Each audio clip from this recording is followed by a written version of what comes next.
and asked their head coach about his coaching staff and said, hey, we're good, man. Everything is good here.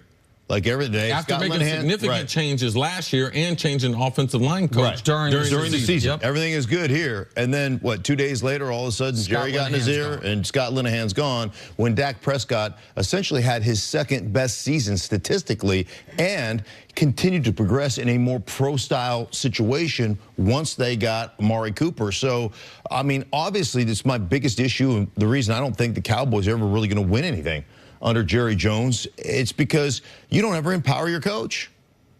I mean, come on. Jason Garrett isn't empowered. Yeah, it's the toughest head coaching job in the NFL. Yeah, of course it's one of the most high profile, and you get all you get the money in the stadium, and you're the Dallas Cowboys and America's team and this, that, and the other. But when you consistently come and emasculate your coach after he has said, hey, man, it's my team, I'm keeping my coaches, and 2 days later you got to fire people? There's not a player in that locker room that doesn't understand who's in charge. Right, that he is not in charge. And the issue with that is, especially when you have access to the owner. There's a lot of organizations you don't really have as a player access to the owner. You got a back staircase up to Jerry Jones's office if you need to talk to him. And you roll up there as a player, and you can circumvent the coach's authority. And so I just think the structure of the organization is such that when push comes to shove, you're going to have a really tough time winning anything significant in Dallas because of the way they don't ever. Hey, if you're not going to empower Bill Parcells, hell, you ain't empowering anybody to be your head coach. How does that affect, Nick, the team, or how they play, or how that turns into wins or losses? Well, I think that you need a singular voice. I shouldn't say you need. It's best to have a singular voice within an organization, whether that is the owner, the team president, the coach. Very rarely have I seen it be successful where it's the owner. I can't think of an instance where the owner was the singular team voice. And we talk about this all the time when there is a power struggle within it's usually GM and coach, that you don't know who actually is making the decisions. You need to know who do the players go to, who does the coach go to, who does the GM go to. And the problem in Dallas that you're talking about is the GM is the owner, and the GM is the owner who's also kind of anointed himself assistant coach. And so, which is one of the reasons we hear about his commentary about the X's and O's of football in his radio interviews, that some of which make sense, some of which don't. And we run sound bites from the owner more than the head coach. Absolutely. Here is my bigger issue, though, with Dallas and what they've done since the end of the season, because I thought they might move on from Scott Linehan despite what Jason Garrett had said. Nobody knows if Jon Kitna is going to do a good job. Jon Kitna has had 3 high school jobs, was going to coach in a different league. So anyone that's saying, I know he's going to do great or do terrible, is making it up. Kellen Moore, additionally, has been a quarterback coach for a year. We don't know. But it's very unlikely to me that the very best people for Dak Prescott also happen to be 2 people who are former Dallas Cowboy backup quarterbacks. It's just unlikely to me that the best person, it's like when a guy gives a company to his son, or his daughter, is the best person in the whole world to be the CEO really one of your kids, or is it just someone who you know and feel comfortable with? Is the best person for the Dallas Cowboys someone, like Jerry's talking about, in the building, or that we have comfort with because they've been in the building before?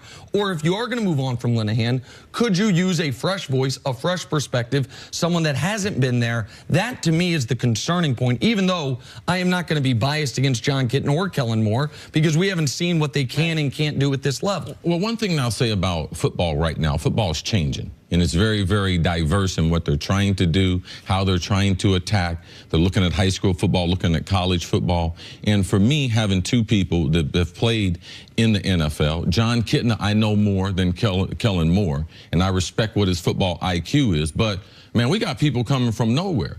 I mean, Belichick, if he gets someone from Belichick, got his son coaching the secondary. Now, how in the hell he know about defensive backs? So there's a lot of coaches out there, how they get there and how they're equipped. I'm not going to be the person to sit on television and be like, oh, this guy is good and this guy's not going to be good. But when you've played in the NFL, and we've seen that in the last couple of years with Frank Wright and Doug Peterson, they didn't have to play at a high level.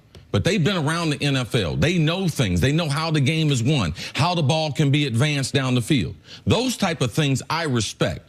Kellen Moore, he don't got no great talent. That little raggedy little left arm that he's got, he'd have to be smart to play any time in the NFL. John Kitna is a self-made football player. Undrafted. I covered him when he was in NFL Europe. Yep. So he would have to know a hell of a lot of football to be able to make it to be a starting quarterback in the NFL. So what I believe Dallas needed was every once in a while, man, you just need a fresh makeover.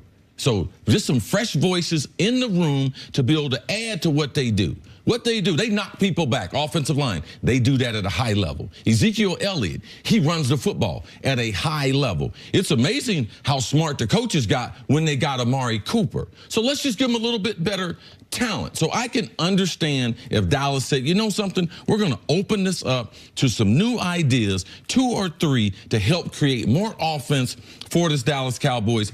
I could be for it. But just be a man and stand up there. You know, don't be talking out both sides of your mouth, to be able to empower your coaches that way. And I believe Jason Garrett, a long time ago, he should have never stopped calling plays. Man, if I make my money, man, you ain't gonna never be able to stop me from calling plays. Look at Andy Reid. Eric Bieniemy, yeah, he's getting some interviews and everything, but when the Chiefs call a play, Big Red, Andy Reid is calling that play. So if they're gonna have some fresh ideas in Dallas, I can understand that. But it becomes a thing about respect and continuity. Look at the teams we have here, how much continuity they have on their staff. So that's what the Dallas Cowboys, I believe, need. My one concern from hiring within is, do you have a voice that will say, no, ain't doing that. You can forget that garbage. We ain't doing that. And I don't know that they have that on their staff, and I don't know that anybody's been empowered to do that.